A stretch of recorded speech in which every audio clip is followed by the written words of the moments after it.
Mga kapatid, magandang hapon po sa inyong lahat. Bibigyan ko lamang po kayo ng update dito po sa every wagon po na ito na Suzuki minivan. Ito po ay K-Vans. Dinala po sa amin to nung isang araw, ibinlag ko na ito. Hindi ko makambyo ang transmission nito at nagwa-wild yung kanyang engine. Pag doon sa 4,000 RPM, nakarating na siya ron at tumatakbo lamang ng 40 kilometers per hour. Biro mo, 4,000 RPM na yon. Hindi nga kasi kumakambyo. At kapag nandun na siya sa 40 kilometers per hour, nakarating siya ng 50, nagwa-wild yung engine. Para kang nakikipag-away yung makina. Ganun po ang nangyayari. Ngayon, ito po yung update. Kasi po yung may-ari nito, nandyan po sa Mindoro. Umuwi na muna sila at iniwan po at pinagkatiwala sa amin itong Suzuki po na ito. Ipapakita ko sa inyo ngayon kung ano yung mga nakita kong problema. Una po, yung pong tangke nito, yung kanyang fuel tank, nagpalit po kasi sila ng fuel pump at pinalitan ng buong assembly.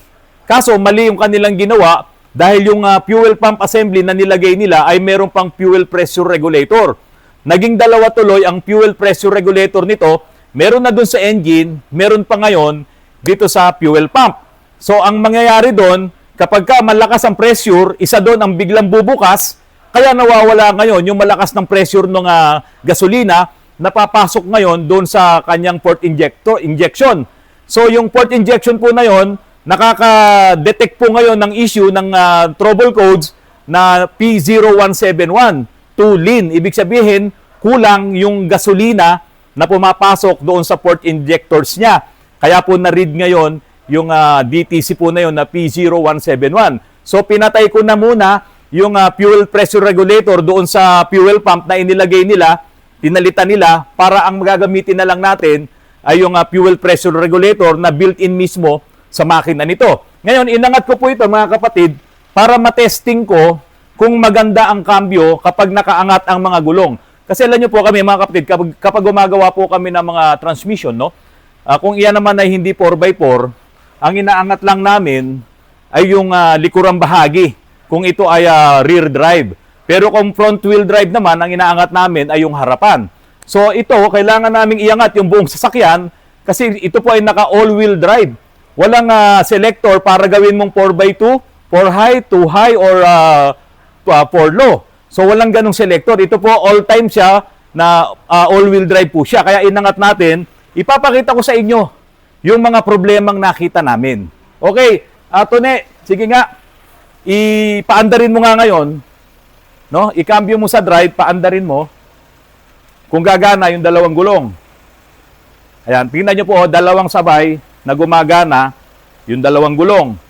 Ngayon, Tone, pwede mo bang i-foot brake? Foot brake mo, patayin mo muna. Okay? Ilagay mo muna sa park. Yan. Tapos, i-foot brake mo. Dapat, pag naka-foot brake, mga kapatid, nakahinto yung dalawang gulong doon sa likod. Tara, tignan natin, samahan nyo ako. Kung nakahinto, yung dalawang gulong dito sa likod, ang layo na ikutan natin. Ito na. Okay. Tune, naka-foot brake na ba yan? Okay, nakahinto itong isa. Ayan, hindi ko mapihit. Dito naman sa kabila, umiikot. Tingnan nyo. Naka-foot brake po yan. Naka-drive ka? Okay, naka-drive siya. Naka-foot brake. Hindi umiikot yung isang gulong. Pero itong dalawa umiikot. Bakit ka naman magdadrive nang naka-foot brake? Pwede bang tanggalin mo yung foot brake? Sige, tanggalin mo ngayon. Pakita mo, buksan mo. Ayun, naka-release na yung foot brake, oh. Okay. Ilagay mo ngayon sa drive, Tune. Paandarin mo. Ayan, umiikot na to, mga kapatid. Tignan ngayon natin kung itong kabila ay libre. Ala, tignan nyo. Tignan nyo. Oh, stack up pa rin itong kabila. Oh, stack up po siya. Dapat umiikot po ito kung itutulak natin kasi naka-open differential. Kapag umiikot yung kabila, ito naman ay pwedeng hindi umiikot unless naka-LSD siya, limited slip differential. Ito po kasi naka-open differential, kaya dapat kung iikot yung kabila, pwede mo rin itong paikutin ng magaan. Ito po, stack up po. Oh. Pero yung kabila sa harap, tignan nyo, ito ay magaan ikutin. Ito po kasi may differential din to. May front differential din to. O, magaan tong ikutin. Dapat katulad din yun. So nakita natin ngayon, ang isang malaking nagkokos, nakita natin. Kapag po stack up yung gulong doon sa hulihan, hindi talaga yung kakambyo ng maayos kasi nalilimit yung speed. So dapat kasi yung speed ng gulong natin, no, yung takbo niya ay magmamatch doon sa speed din doon sa transmission. Pag hindi nagtama yung speed na yon sa cambio niya, hindi talaga to magkakaroon ng magandang shifting. So balikan ko ulit ito mga kapatid. Ayan, sira po, ayaw talaga umikot. Kasi dapat pag pinigil ko yung kabilang gulong, iikot ito. Tuni! No? Stop mo muna ng konti, itatry kong pigilin to. Ha? Pero dahan-dahan lang. Dapat pag pinigil ko to, yung kabila ang iikot. Ha? Huwag mo nga apakan yung yung accelerator, baka mapilay ako. Sige nga, dahan-dahan. Yan. Tingnan mo kung umiikot yung kabila. Tingnan mo kung umiikot yung kabila. Umiikot? Hindi umiikot? Dapat umiikot na yan. Balik ka rito. Stop mo. Oh, isa pa. Sige, dito. Pipigilin ko to. Dapat iikot yung kabila, hindi umiikot. Wala. So mga kapatid, stack up yung kabilang gulong at napakaingay po nung differential dito. Sige, ito na, ano mo to, paandarin mo to. Paganahin mo to, tiri. Ito na, paganahin mo to. Sige, lagyan mo ng speed.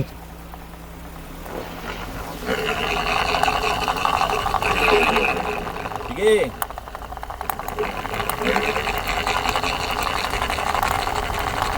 Sige, preno. Ayan mga kapatid. Nakita nyo yung mga problema ng mga ganitong klase ng sasakyan. Okay lang sana kapag binuo nila ay maayos nila talaga yung mga ganitong issues. Kasi ito po ay naka all-wheel drive. Lahat ng gulong niya yan, dapat umiikot yan. Kaso stack up yung kabila.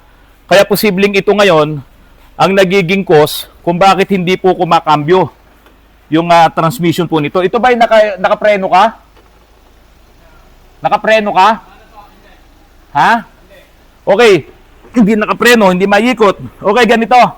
Ilagay mo sa neutral. Ipreno mo muna, lagay mo sa neutral. Okay? Neutral ka lang? Oh. Hindi ka naka-foot brake? Oh. Ito po, may problema. Oh. Nakita na ngayon natin ang issue nito.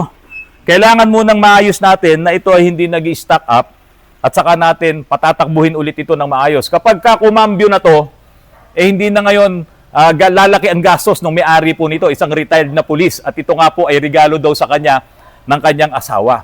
So kailangan, kapag gagawa po kayo ng mga all-wheel drive na ganito, dapat talaga yan nakataas sa lifter. Para malaman nyo kung lahat ba ng differential, yung dalawa, front sa rear, pati yung mga gulong na yan, ay magaan na nakakaikot. Kasi kung hindi, mahihirapan ang makina, mahihirapan ang transmission. Biro mo, 660cc lang po ang makina nito. Kahit nakaturbo pa yan, kung ganito naman, na-stack up ang gulong, hindi talaga ito magiging maayos. Ngayon, meron pa kaming nakita dito, mga kapatid. Naku, grabe, no? Nung tinest drive namin to nung isang araw, pagliko nito dito, sa sapang buho, sabi ko, Tuni, sige, lampasan mo. Laki ng buka mo. Sabi ka kagad dito. Bakit ang dami mong pihit? Sabi ko sa kanya. Tapos, nung nakapwesto na siya sa sapang buho, pumunta siya doon sa kabila kasi hindi niya kabisado. Ang dami rin niyang pihit bago makabalik. Dapat kasi kung ito ay standard na left-hand drive, yung manibela mo, steering column, diretso na doon sa rack and pinion. Dito ang ginawa nila, manibela mo, steering column, nilagyan ng conversion para pumunta rito kasi original na nasa right yung yung pinion, doon sa rack and pinion, original na nasa right. Hindi sila nagpalit ng rack and pinion para maging standard na left. Kaya tuloy ngayon, pag pihit mo, napakarami mong pihit bago ka makabalik doon sa tamang lane mo. Kaya napakadelikado, halimbawa may iiwasan ka, kailangan marami kang pihit. Hindi katulad doon sa standard na manibela ng mga ginagamit natin, kung talagang iiwas ka, isang ganun mo lang, makakaiwas ka. Ito hindi. Talagang pipihit ka ng marami. Sinubukan ko ng pihitin to. Halos 6 na ikot ng manibela. I-try nyo po yun sa inyo kung 6 na ikot. No? Dulot-dulo. Ito po, halos 6. Yung makina nito, wala na yung nangangamoy na amoy gas kasi nung isang araw nangangamoy talaga yung gas nito. Kasi nga po, yung ibabaw doon sa tangke, yung sinusuotan ng hose, ay na-break na pala yun, plastic lang kasi, dinikitan lang ng epoxy. So ngayon, ginawa na po namin ng paraan yun, inayos namin yun, kaya wala nang nangangamoy na gasolina. Ito mga kapatid, ipapakita ko sa inyo, yung sinasabi ko sa inyo, halos 6 na ikot ang manibela nito. Tuni, pihitin mo rito todo. Sige, pihitin mo. Okay. Ngayon, nakaliko na siya, nakakiling na siya dito sa kaliwa. Ang markahan mo, dito, magmarka ka dito, bibilangin mo ngayon pagtapat dito kung ilang ikot. Dito ka humawak. Dito, yan. Okay. Hindi, ako na dito, yan. Sige, ikot mo ngayon kung ilan hanggang makarating doon sa dulo. 1, 2, 3, 4, 5, 6, kulang na lang ng konti, 6.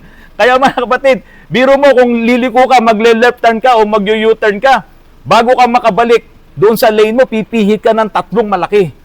Kaya po, kung hindi nyo kabisado yung mga ganitong conversion, talagang mapapahama kayo. Ito, tignan nyo po yung video na yan. Si Tony ang nagmamaneho niyan. Kumaliwa kami sa Sapang Buho. Ayan, pagbalik niya, tignan nyo kung gaano karami yung pihit niya at nandun na siya sa kabilang lane. Kaya sabi ko kay Tony, bakit napakalaki mo ng mga lumiko? Yung pala, may problema din po ito. Ngayon, Tony, ibaba mo to, ipapakita natin yung fuel pressure regulator na yun yung original na nadoble. Ito po kasing makina nito, lumang design pa rin to. Kaya po yung kanyang pressure regulator ay nandito po, ito. Ito po, yung diaphragm na yan. So itong diaphragm na to, kapag lalakas yung yung pressure, hihigo po yung vacuum na to dito sa diaphragm na to at i-open nga niya po itong pressure regulator para bumalik naman yung gasolina doon sa tangke, doon sa return. Yan lang naman din ang nagiging trabaho niya para hindi naman ma-overpressure din ito pong ating mga port injectors. Kaya lang, ang nangyari, naging 2 siya. Mayroon din doon sa tangke. Kaya pag doon pa lang sa tangke, bumubukas na yung pressure regulator mo, ihina ngayon yung pressure na pupunta rito na gasolina. Kaya nakadetect tayo ng P0171 2-lin, no? Kaunti yung gasolina, puro hangin ang pumapasok. Ito pa naman, nakaturbo pa to. Kaya konting bukas mo lang nung throttle valve nito, talagang sinisiksik yung hangin. So kailangan malakas din sana yung pasok ng gasolina. Kaya pinatay na natin yung pressure regulator na nandoon po sa fuel pump. Ayun mga kapatid, doon sa nakita natin ngayon na problema nito, malamang yun din ang magiging solusyon kapag naayos natin yung gulong na nag-i-stack up doon sa kanan, doon sa likod. Kasi kung i-stack up yun, hindi talaga makakabuelo ang inyong sasakyan, hindi talaga yan makakakambyo ng maayos kasi parang may pumipigil sa kanya. Ngayon, yung namang nangyayari na nagwa-wild siya, pwedeng epekto rin yun nung stack up na gulong at nasabay pa nga yung epekto nung naging 2 yung pressure regulator. So ito po, galing pa to ng Mindanao, mga kapatid, meron kasing nag-comment na sabi niya kapag daw every wagon, sinasabi galing daw ng Mindanao. Galing po talaga to ng Mindanao. Yung may-ari nito, taga Mindoro. So doon niya binili, dinala sa Mindoro, kaya lang para ipagawa niya, ibalik sa Mindanao, mas lalong hindi na pwede yun. So ang ginawa niya, pumunta siya sa Cavite, doon niya pinaayos. Pagdating sa Cavite, ay nagpa-rebuild siya ng makina, nagpa-general overhaul ng makina, tapos sira din yung turbo, bumili siya ng turbo, surplus din, nakadalawang bili siya, kasi nga yung unang nakuha ay hindi rin okay. So, pati ngayon yung transmission, pinalitan. Hindi naman nagbago. Yun ang sinasabi ng may-ari nito. Nagpalit na sila ng transmission, ganun pa rin yung issue. Kasi nga, istaka pala yung gulong doon sa kanan, sa likod. Tapos, ang ingay din dito sa kaliwa, na pinarinig ko naman kanina sa video. Kapag ka nagkaroon ng issue, yung mga differential niyan, at nahihirapan yung transmission, hindi po talaga kakambyo yan. At talagang masisira ang makina mo, ang liit ng makina nito, tapos naka all-wheel drive ka, tapos stuck ka pa yung mga gulong, talagang masisira ang mga lining mo, pwede ka talagang maging sliding. Mga kapatid, totoo po, inabot na ng almost 570,000 ito po nga every wagon na ito. Dahil nga doon sa laki ng nagastos po nung may-ari. 350,000 na pagkakabili niya, kasama na yung shipping siguro, lahat ng mga gastos nandoon na. Yung mga module na pinagpapalitan pa, wala naman talagang nangyari, hindi pa rin naayos. So ayan, ang dami po niyang mga binibiling mga pyesa. Hindi mo naman mabibili yan sa mga auto supply. So syempre, pupunta ka doon sa talagang supplier, sa mga nagkakatay nito, sa Cavite o kaya sa Mindanao. No, aayusin namin ito niyan. Siguro bukas na bukas din, bibigyan ko po kayo ng update. Pero bago ako matapos, mga kapatid, babatiin ko lang po yung mga magigiting na mga boss namin dito sa bayan ng Antipolo. Maraming salamat po kay Attorney Ed L. Torres, Executive Assistant for po ng aming butihing Mayor at Governor Inares. Salamat po sa inyong pagtulong sa amin at sa lahat po ng mga nandito po sa Antipolo, ng mga residente po ng Antipolo. Salamat po sa pagtulong niyo po, Attorney Ed Torres. At siyempre, hindi ko rin makakalimutang pagpasalamatan ang aking idol na si Kuya Danny Jacob, Facility Manager, AI Tech, Antipolo Institute of Technology. Ito pong si Kuya Danny, napakadaling lapitan. Isang daing mo lang, isang message mo lang, sasagutin ka kaagad at mayroon ng dalang solusyon. Kuya Danny Jacob at Attorney Ed Torres, sana humaba pa ang inyong buhay para marami pa po kayong matulungan ng mga residente po ng Antipolo, mga nagbi-business po dito sa Antipolo para lalo pong umasenso ang ating bayan. Nangunguna po dito sa probinsya ng Rizal ang Antipolo. Mga kapatid, magandang hapon po sa inyong lahat.